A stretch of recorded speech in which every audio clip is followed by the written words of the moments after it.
Bom, gente, como estava contando antes, em 2009, eu parei meu trabalho com a medicina por um tempo porque eu me interessei em pesquisar improvisação e palhaço, na verdade, para poder melhorar minha comunicação com pacientes, porque eu era uma pessoa introvertida e daí, por causa disso, me tornei uma psiquiatra introvertida demais para poder executar melhor a minha função.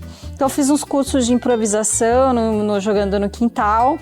E na época, o Márcio Balas, que era um dos professores e era um dos fundadores, ele conversou com um dos integrantes desse grupo que eu passei a trabalhar, dizendo que talvez eu pudesse ser útil com eles, porque eu tinha interesse na pesquisa dos grupos de improvisação, da técnica de improvisação, de uma maneira geral, que daí foi além da aplicabilidade inicial que eu tinha escolhido. E foi o Daniel quem me chamou para conversar e se tornou meu patrão aí por 6 anos.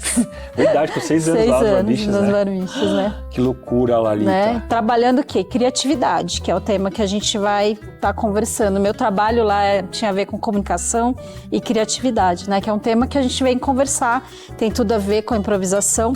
E Dani, a gente, dentro do canal, a gente tem procurado dizer para as pessoas que se elas continuarem bitolando o cérebro só com o que elas têm que produzir na rotina, no trabalho ou na manutenção da vida delas, elas hipertrofiam toda a função, vamos dizer, que é racional, e elas deixam de elaborar o lado criativo e emotivo delas, emocional, e daí passam a adoecer. O processo de burnout está muito aí dentro disso.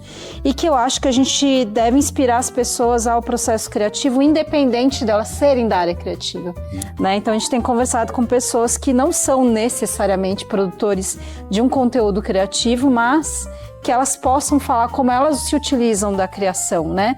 E daí a minha conversa, do contrário, com quem produz conteúdo, é como inspirar as pessoas à criatividade, né? Entendi. O que você acha que as pessoas poderiam fazer para estimular a própria criatividade, né? Entendi. Eu acho que a coisa mais... Para começar o papo, eu acho que muita gente se diz que não criativa. Fala assim, não é para mim e tal. E a criatividade, ela é uma característica humana mesmo. Uhum. Não é um talento que você nasce com, né? Uhum. E que você tem a sorte de ser criativo. Isso todos nós somos. Uhum. Tem gente que é mais alto, tem gente que é mais baixa, mas todos temos alturas. Sim. Né?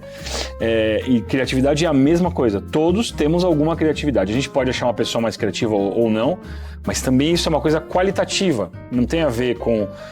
cientificamente comprovado que essa pessoa é mais criativa que aquela. A gente gosta de uma pessoa por causa do que ela faz artisticamente, da maneira que ela conduz relação, da maneira que ela conduz o trabalho, né? Então, eu acho que a primeira coisa que é importante as pessoas saberem é que criatividade é só um músculo mesmo. Você com certeza tem, e se você quiser ficar mais criativo ou menos criativo, é só você exercitar mesmo a criatividade. Então, esse é o primeiro mito que eu acho que as pessoas mais... são preocupadas, elas olham para pessoas muito criativas e acreditam que é um dom, né? Acreditam que é um dom e esquece o trabalho que a pessoa fez para desenvolver aquele músculo. Então esse acho que é o primeiro ponto, né? E aí eu acho que tem as maneiras de desenvolver a criatividade, né? Continuando na relação de músculo, eu acho que tem gente que já nasce num ambiente onde a família, por exemplo, joga basquete. Então você vai nascer já meio alto, você vai estar jogando basquete ali todo dia, você vai ter seu cesto de lixo já tem uma cestinha em cima para toda vez que você jogar papel fora, você não está só jogando papel fora, você está treinando basquete. Então, essa coisa de você tentar se policiar para tentar ter esse olhar criativo, colocar essa lente de tentar desenvolver maneiras diferentes de fazer a mesma coisa, é uma maneira de ser criativo, né? Sim. Então tem gente que no esporte já nasce com alguns dons, né? Nasce alto, não sei o que lá, mas não significa que ele não vai ter que trabalhar que nem um desgraçado para entrar na NBA ou para jogar profissionalmente. Sim. Mas ajuda ele a estar num espaço que as pessoas já caminham para isso. Então eu tive a sorte de nascer numa família criativa também. Então eu consigo ver alguns limites. Não que eu seja criativo, mas eu já vi onde ela pode chegar. Então isso me ajuda muito, assim, de entender bem cedo que dá para você ser criativo como pintor, como ator, como escritor, como engenheiro, como médico, né? Que a gente só acha que na medicina tem esses problemas, mas já alguns casos são famosos na medicina Sim. de resolver uma traqueostomia improvisadamente, com criatividade, né? É que é mal visto porque tem regras de direitos humanos, né, que proíbem isso, mas o cara teve que resolver ali, e normalmente isso é chamado de criatividade também, resolução de problemas, né? Sim. Mas o improviso e a criatividade que eu mais uso, ela não é resolução de problemas, ela é criatividade como forma lúdica mesmo, né? Sim. Como forma lúdica. Então, isso é o que todos nós temos. Isso eu tenho certeza, porque todos nós já fomos crianças. A gente tinha uma dúvida, a gente tinha que ter uma resposta rápida para uma coisa que a gente não tinha idade para saber, então a gente improvisava, a gente criava. Então a gente juntava duas informações precariamente e dava uma terceira que faz uma pessoa rir, ou faz uma pessoa falar, nossa, eu nunca tinha parado de pensar nisso, porque a pessoa tá limpa, né? Tá completamente em branco, né, a tela dela, então ela vem com uma outra ideia. Então essa é uma outra coisa também que eu acho que funciona bem, vocês fazer coisas do dia a dia de forma criativa, como a gente fazia quando era criança, né? Sim. Então, você joga a bola, você chuta na parede, aí você dá um passo para trás para ver mais longe como é que fica. E se eu chutasse a bola para cima? E se eu trocasse a bola por uma bexiga? E aí você fica experimentando, né? Tem muito a ver até com o processo científico também, né? Sim. E aí, os grandes mestres que eu gosto, que falam sobre criatividade, um deles é o John Cleese, né? Que é do Monty Python.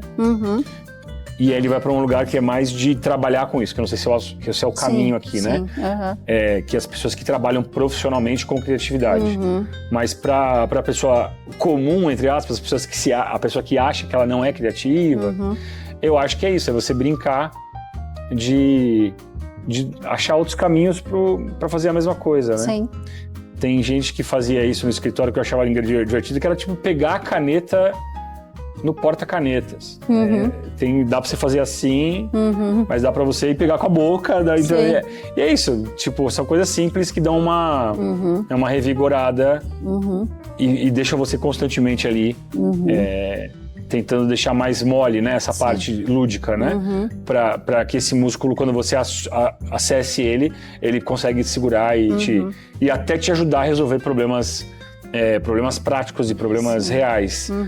Mas é isso, eu acho que o poder da criatividade é um pouco esse. Ela pro lúdico é muito bom, eu acho que ajuda muito no mundo da psicologia. Eu não tenho nenhuma formação para falar isso, mas trabalhei muito em hospital também, como palhaço, e vi a coisa acontecendo assim, né? Mas pro meu trabalho eu sei também que ela resolve problemas. Claro. Né? Que é uma coisa inusitada, você ir atrás de uma brincadeira para resolver um problema. Né? Oficialmente, vamos acessar uma intersubjetividade lúdica durante um tempo determinado, brincar como criança, para ver se daqui a gente nasce uma ponte ou um processo jurídico novo de um país. Tipo, isso eu acho muito interessante. Claro. Você vai aqui, a gente muda as regras um pouco, brinca um pouco, e depois a gente sai e vê o que a gente fez. Isso eu acho interessantíssimo. Acho isso muito, muito legal, gosto muito disso. Ótimo. A gente estava conversando aqui com o Elídio, cada um tem um processo, né? E cada um também tem inspirações diferentes, né? Muitas pessoas conhecem você, a tua parte ator, mas você é roteirista, você trabalhou com direção, né? De programas de comédia, com roteiros de comédia, né? Como que é o teu processo criativo e quais são os teus gatilhos de criatividade, assim? O que te mobiliza a criação? É uma boa pergunta, né? Primeiro que hoje, como eu trabalho com isso, eu tenho o ritual, né? O teatro me ajuda muito, porque tem um horário marcado que vai começar, o público chega nesse horário um pouco antes, eu também chego um pouco antes, e uma hora a gente se encontra no palco, e aí eu vou emprestar uma hora e meia, né, desse processo lúdico para as pessoas, usando elas, e depois termina. Então eu acho que esse é uma coisa que a gente, até descobrindo um pouco, trabalhando junto, a gente conversou já sobre isso, até com uma outra psicóloga, que ela falando desse lugar de meditativo mesmo, né? A gente vai para um estado de aceitação e de fluidez de grupo que acaba ajudando muito a ritualizar. E como eu faço isso há muitos anos, então no palco, como ator, essa coisa do ritual ajuda muito. Saber que eu tenho que ir, eu vou chegar antes, eu vou conversar com o técnico, ver o palco, vou pro camarim. vai tocar o sinal, isso tudo me ajuda muito. Então, essa parte de teatro eu acho que tem essa magia interessante, Sim. desse encontro, né? Ainda mais no improviso, onde a gente, de fato, não sabe o que vai encontrar. A gente não sabe qual é a palavra, qual é a frase. Então, é ficar aberto para esse encontro real com um desconhecido, né? Esse date Sim. com esse monstro de 300 cabeças, para ver o que eles querem, o que ele gosta. Tá? Mas, nas outras áreas, o que acaba me intrigando criativamente são os outros trabalhos.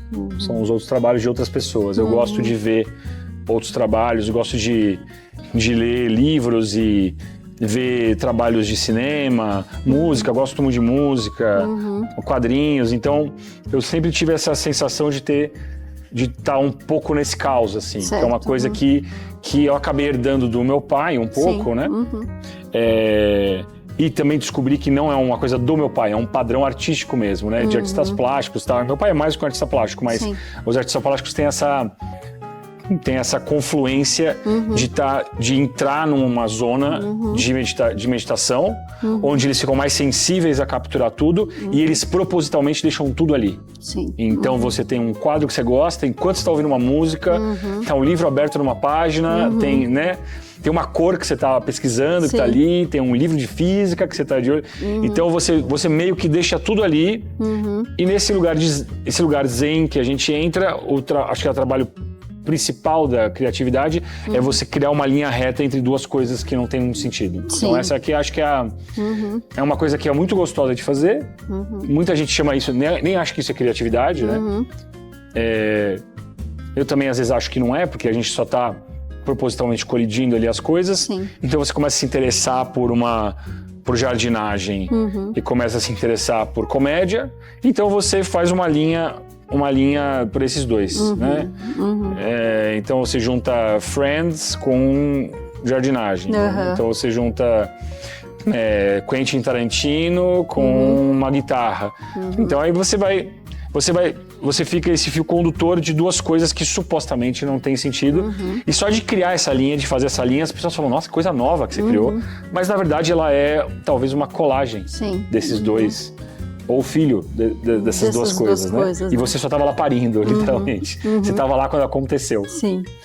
Mas talvez em outro lugar do mundo, se tivessem esses dois estímulos iguais, a ideia seria similar ou até igual.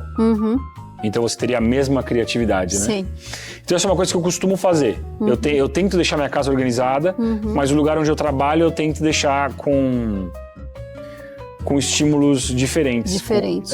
E de mídias diferentes também. Eu acho que eu tenho essa sorte de ter a idade que eu tenho, de ter nascido, de estar com 2 pés numa época onde é pré-internet, digital, né? Exatamente. No analógico, no digital.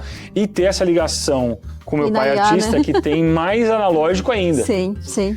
Então eu vi coisas analógicas numa época que já não era pra ver, porque meu pai guardou e tô usando de psique. Então essa elasticidade eu acho que me ajuda muito. Sim.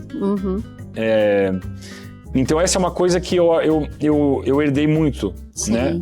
De saber que há um momento onde você levanta a sua... É meditativo mesmo. Claro. Você tá aberto a ser estimulado. E aí você propositalmente coloca os estímulos que você quer.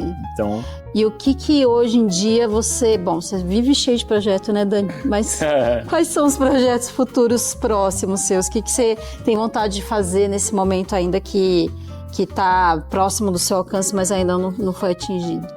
Essa é uma ótima pergunta, né? Porque eu acho que os projetos, eles... Tem alguns que ganham vida própria quando eles acontecem. A gente traz e ele segue um caminho que você fala até, nossa, que estranho, né? Mas eu normalmente, para não dizer sempre, trabalho com grupo, né? Minha formação, porque eu sou do teatro, para mim é mais fácil trabalhar com gente sempre, né? Eu acho que o trabalho que eu faço sempre é trabalho de grupo. E até as mídias que eu escolhi trabalhar são de grupo. Então o teatro não dá para fazer sozinho. Televisão não dá para fazer sozinho, cinema não dá para fazer sozinho, até música mesmo, de verdade. Por mais que tenham muitas tecnologias hoje para você gravar sozinho, é um trampo, né?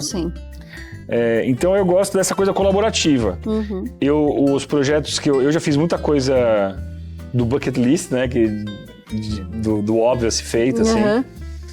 Então eu tô com eu tenho um grupo de comédia que tem um sucesso de público e também de crítica às vezes, né? Às vezes a gente sublimou às vezes a crítica, porque a gente não saiu no jornal, na época que a gente bombou muito, mas quando veio um jornalista me entrevistar, ele já é meu fã da época que ele era criança. Né? A gente formou essa galera, né? Formou não, né? A gente tava lá na formação dela. Né? Então isso é um tique muito interessante de dar. Porque a gente não tinha combinado nada, né? E se dá certo? Sabe aquele, e se der certo? E se der certo? Isso é tão irreal que é uma conversa que a gente nunca teve. A gente trabalhou pra, nossa, será que vai dar certo? E aí deu. E aí começou a ficar, o que a gente faz agora? Vamos fazer mais espetáculo, vamos viajar ao Brasil, vamos pra fora, vamos criar outro espetáculo, vamos fazer um grupo de improviso, vamos estudar com os melhores, não sei o que lá. A gente começou a crescer. Eu tenho essa relação mais com o teatro, né? Com a minha família toda, então eu vejo algumas possibilidades. E a gente está agora no Clube Barbixas, que é um espaço físico, materializado com o nosso nome, que é uma coisa que é incrível, mas também não é um caminho que eu estou percorrendo inédito, porque vários grupos muito importantes passaram e deram esse passo. Então aqui é uma inspiração no TBC, é uma inspiração no Parlapatões, né? Que são esses grupos que fizeram história e conseguiram materializar uma marca, né? Então aqui abriu esse desafio. E aí, assim, as possibilidades são infinitas. Sim. Então a gente tem que... nós três, como somos os que estão com a mão no timão, a gente tem que decidir para onde vai. Então aqui tem muitas coisas que eu gostaria e estou fazendo aqui. Estreando espetáculos, estreando formatos... dando essas possibilidades de fazer isso, por exemplo, né? Sem eu precisar ver um lugar para gravar. É muito legal saber. Aqui já está acontecendo cursos, né? Dos grandes amigos, pessoas que a gente formou e pessoas que formaram a gente, dando curso aqui para nova formação. Então, essa é uma coisa que está pingando, né? Para mim, que é essa coisa de criar uma cultura. Um espaço físico. Ele chama uma cultura que já não está mais na sua mão. Então acontecem coisas aqui que eu não fico sabendo, que está formando pessoas, né? Que as pessoas vão lembrar talvez daqui a 5, 10 anos. Ela vai fazer sucesso, está fazendo um filme e ela vai falar, não, eu fiz um curso com o Evandro, com o Alan, no Barbixas, não sei o que lá. Então isso é uma coisa muito interessante de ter um espaço. É ver que ele tem uma vida e uma cultura que começa a andar. Então, desse espaço tem criar um grande laboratório de pilotar formatos, projetos e espetáculos. Legal.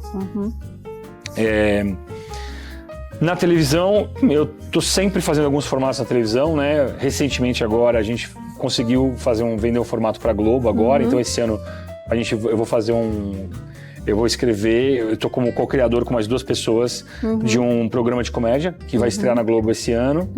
Dessa vez como criador mesmo, não como ator. Eu tenho já umas 3 séries que eu tô batalhando aí pra tentar voltar. Mas já fiz também, né? Então eu já fui diretor, meio que showrunner, junto com o Rafinha, do Chamado Central, pro Multishow, que a gente fez 2 temporadas. E eu acho que agora o próximo passo forçado, assim, né? Tipo, se fosse pra criar um caminho que já foi feito por outro grupo, seria fazer talvez algum filme, alguma coisa relacionada a cinema, né? Mas o próprio cinema tá numa crise interessante, né? Eu tava pensando nisso agora, que a gente tá acontecendo o sucesso do Ainda Estou Aqui, né? Que ele tava comemorando que bateu 4 milhões de pessoas assistindo, né? E os números são muito, muito estranhos, né? Porque 4 milhões é um número pro Whindersson muito baixo. Exato, O Whindersson colocou o filme dele... 4 milhões tem um vídeo, né, no YouTube, né?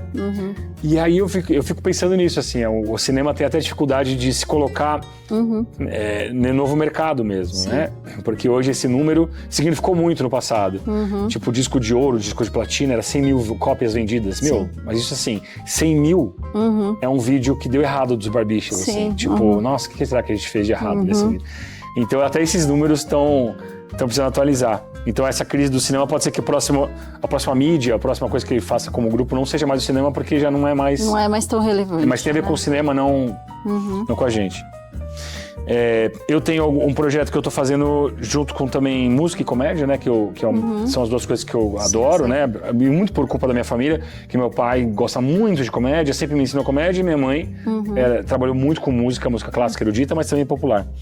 Então, ano passado eu já fiz alguns quadros, uma apresentação pocket de 15, 20 minutos para comédia com orquestra. Legal, No ano passado, e esse ano eu vou fazer mais.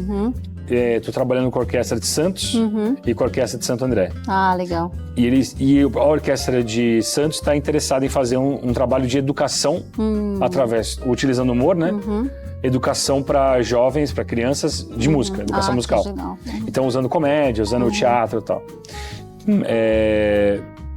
Acho que é isso. E eu tô... Só isso, só tudo isso. É isso agora. Eu tô fazendo alguns projetos. O que eu queria fazer aqui, que é um projeto que também me interessa, eu pilotei ele na semana passada com o Melhores do Mundo, não sei se você já viu, chama Hollywood Reporter, Roundtable, que eles pegam, para quem não conhece, eles pegam uma mesa redonda, literalmente, Roundtable, pega um jornalista do Hollywood Reporter e traz os indicados ao Oscar daquele ano. Ah, sim. 5, 6 indicados. Então, é uma mesa que literalmente tem o Tarantino, o Scorsese, né, a Greta, e eles foram indicados e eles sentam na prévia do Oscar, antes do Oscar, para conversar como foi o ano, como foi trabalhar, como que tá a mídia. E eles fazem uma conversa da indústria mesmo, falando como foi o ano. E eles começam a conversar também, o que é incrível. Sim. Então, a Greta tem acesso ao Scorsese e fala, você não acredita, eu fiz isso por causa de você. E o Scorsese fala que viu o filme dela e gostou, então é uma conversa interessante. E eu tô com esse projeto de fazer esse aqui com comédia, de ir para trás. Então seria eu estimular uma mesa de comediantes novíssimos que estouraram em 2024, 2025, perguntar para eles como é que tá o mercado e perguntar quem eles viram, quem você assistiu, que você tá aqui por quê, né? E ele falar 5, 6 nomes, e aí eu vou pegar esses 5, 6 nomes e vou entrevistá-los e vou perguntar para eles do passado, e eu queria fazer isso para criar essa corrente, né? Esse fio condutor da comédia, que todo mundo acha que tá inventando a roda, né? Que tá fazendo uma coisa nova. Só que é isso, isso veio de algum lugar, né? Sim. Eu vejo muitos comediantes reclamando que a mídia não dá atenção. Meu Deus, tô fazendo vários shows, tô lotando ginásios e ninguém me dá atenção. Eu falo, lotar ginásio não é novidade, né? Sim. O Trapalhões fazia isso, né? Mas eu faço show lotado. Cara, Chico Anísio fazia show lotado em 1960. Então tem umas coisas que aconteceram que as pessoas... Eu acho que é essa falta de memória mesmo, né? Sim. Que é eu também não tô fora disso, eu não sou um cara que sabe tudo da memória. Sim. Mas eu me interesso por saber. E vejo que tem uma geração nova que tá querendo ou se apartar ou fingir apartamento. Fazer assim, não, eu não preciso, não gosto dessa... Golias, não acho que isso é bom. E quem é Regina Casé? Fala, meu amigo, quem é Regina Casé? Dercy Gonçalves, sabe? Tipo, tem uma galera, o pessoal falando da Bruna, porque a Bruna Luiz, blá, blá, blá, blá, blá. Eu falei, cara, não é possível, faz 20 anos, eu existia quando a Dercy estava aí, né? Sim. E ela fazia isso há 30 anos atrás. Claro, então, é até interessante para você ver esses movimentos. Como parente, só para você saber que eu sei que você é interessada nisso também, eu fui ver o Roda Viva do Jô. Que o Jô lançou acho que uns 3, 4 livros na vida, e toda vez que ele lançava o livro, o Roda Viva conseguia ele para ele divulgar o livro, né? Sim. E aí, acho que tem quase 10 anos de um pro outro. O Roda Viva um foi em 2000 e pouco, 2002, um em 92, eu tenho 80. Todos os Rodas Vivas, um cara pergunta, Jô, não tá ficando muito chato o planeta? Muito chato o mundo? Qual que é o limite do humor? Você tá tendo problema com o público? Sim. O público tá ficando mais careta? E aí, quando eu vi o Jô respondendo essa pergunta, no ano 2000, 1990, 1980, eu falei, cara, não é um problema atual. Não, isso não é uma coisa que o jornalismo está fazendo agora. Isso é um padrão de erro do jornalismo. Sim. Né, de ficar perguntando isso sempre. Então, porque talvez até os jornalistas não saibam que isso é recorrente. Exato. Né? Então, esse tipo de falta de passado me fez ficar interessado nesse projeto. E aí, por que não fazer aqui, né? Sim. De resgatar. Porque tem coisas muito engraçadas do cinema também. Cine Veracruz, Golias. Que eu vi umas coisas do Golias que eu falava, cara, isso daí parece é uma mistura de Igor Guimarães com Paulo Gustavo. Sabe, se você vê que não é do nada que aparece um Igor Guimarães. Não é do nada que aparece um Paulo Gustavo, assim. E é muito interessante. Só que ele aparece numa espiralizado, né? Ele volta pro mesmo ponto, mas ele... né? Exatamente. Isso eu acho muito interessante. As pessoas... Mas é uma árvore genealógica do mesmo humor, né? Vamos dizer assim. E é evidente, assim, a inspiração. Até a pessoa falando, não, isso aí eu nunca vi. Falei, cara, então tem alguma coisa do Brasil, algum suco do Brasil gera Igor Guimarães. Sim. Igores Guimarães, né? Sim. Gera Pedros Cardoso. É, né? meio que antropológico, quase assim, né? Vem meio que quase que inconscientemente, mas já faz parte da criação do humor daquela pessoa que se ela não assistiu parte do que ela viu na vida e que ela acha engraçado, já tem a ver com o que se acha engraçado no Brasil, por exemplo. Exato. Não? E é reconfortante isso. As pessoas falam assim, não, eu não gosto, porque é o humor ruim. Não, você precisa contextualizar, você precisa lembrar o que está acontecendo. Mas é aquela coisa na hora, assim, quando a gente encontra uma pessoa da mesma idade, e aí você começa a falar assim, nossa, Tamagotchi. Aí a pessoa fala, Tamagotchi? Você lembra Tamagotchi? Lógico que eu lembro. É quase que instantaneamente rola um... Sim. Então, se você estivesse falando... Se uma pessoa que está cansada de viajar, fazendo teatro, encontra a Fernanda Torres, e a Fernanda Torres fala, né? Aí você fala, nossa, eu não acredito que eu tenho em comum isso com a Fernanda Torres. Sim. Nossa, eu tô indo pra Lisboa, fazer show em Lisboa. O José Vasconcelos fez show em Lisboa, quando ele tava no auge da carreira dele. Sim. E isso pra mim é reconfortante, saber. Gostaria de ter conversado com ele. Falou, como é que foi? Você foi de graça? Como é que você foi recebido? Então tem essa coisa de você encontrar... Quando eu encontro um grupo de comédia fazendo sketches, eu converso com o pessoal do Embrulha pra Viagem. Tipo, cara, é muito legal, é instantâneo. A gente fala, nossa, é verdade, esses são os problemas, essas são as coisas legais. Os mesmos problemas. Nossa, a gente fez um dia uma peça num evento. Vocês fizeram evento? Nossa, a gente é tão legal saber. Sim. E aí essa extrapolação é isso. O Jô Soares passou por isso, né? O Luiz Fernando Guimarães passou por isso. A Regina Casé passou por isso. O Chico Anísio passou por isso. E é muito divertido você saber que você faz parte disso. Você tá nesse tronco da árvore, né? Você faz parte disso. Sim. E é esse projeto eu queria fazer aqui exatamente para correr até, porque tem uma galera muito boa que tá velhinha, né? Sim. Que precisa, né? A gente armazenar essa memória, né? Aqui para as próximas gerações não falarem esse tipo de coisa de que não precisa, não se esperou nada disso. Eu tô atrás disso, de criar um documento de audiovisual dessas pessoas vivas falando do que aconteceu, porque senão não acredita, assim. Sim. E a minha ideia seria até pegar algumas cenas, eu tô pensando em fazer isso, né? Mas seria mais difícil, mas o meu projeto completo seria pegar uma cena do Costinha, ou pegar uma cena do Jô Soares e passar pro Rafael Portugal. Tentar ver até que ponto aquele trecho de piada, sem nenhuma alteração, nenhuma adaptação de contexto, na boca do Igor Guimarães funciona exatamente igual. Então, pegar um quadro do Fantástico, feito, sabe, pela Denise Fraga, e fazer com a Tatá. Mas assim, sem mudar nada. E a gente vê como aquilo era forte naquela época. Como as pessoas se matavam de rir. E os temas que nos divertem são os mesmos, apesar dos tempos evoluírem, sabe? Então, eu acho que ainda diverte, por isso que a gente repete esses padrões, né? Tem muita gente que fala isso, não, se eu trouxer o texto igual, hoje não funciona. Falando, eu concordo, tem uma parte que não vai funcionar que era presa ou contextualizada naquele tempo. Mas tem muita coisa que dá pra tirar. Sim. Sabe? A gente não sabe o valor. Tem muitas coisas, eu lembrei agora do Cócegas, né? Com a Índigre e a Heloísa Perissé.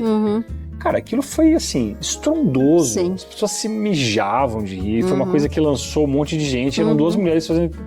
fazendo comédia, entendeu? A Mônica Martelli também fez um monte de Sim, coisas, muita tudo coisa que eu vi interessante. acontecer, né? Uhum. Onde que ela foi se inspirar? Sim. Né? Na Denise Fraga, na Regina Casé. Uhum. O Cacete choque de Planeta. cultura voltou agora dentro do Porta, né? É, Muita gente está produzindo coisas no Porta, vem do choque de cultura, exato. que fez sucesso há um tempo atrás. Tem gerações que lembram e amam, e tem pessoas que não conheciam. E essas novas gerações amam, e o humor é extremamente parecido. É, exatamente. Né? Porque é o mesmo autor, né? Então, E tem o Ao Vivo na TV, que era o Luiz Fernando Guimarães e o Pedro Cardoso que faziam Fantástico, que você vai encontrar ali coisas. O próprio... não o Zorra Total, aquele que... O TV Pirata também. sim. O TV Pirata tem umas coisas que acontecem ali que viraram... Eu vejo, né?